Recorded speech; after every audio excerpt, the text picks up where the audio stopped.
50% প্রয়োজনের জন্য, 2 30% বিনিয়োগে, 3 20% শেখা ও উন্নয়নে।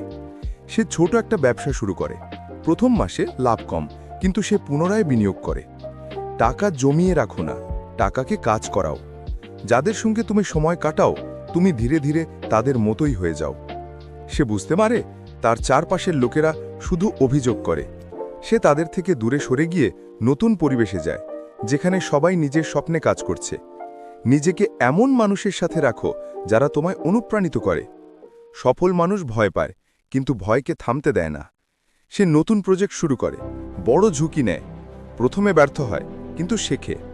দ্বিতীয়বার সে সফল হয়, তার প্রোডাক্ট ভাইরাল হয়।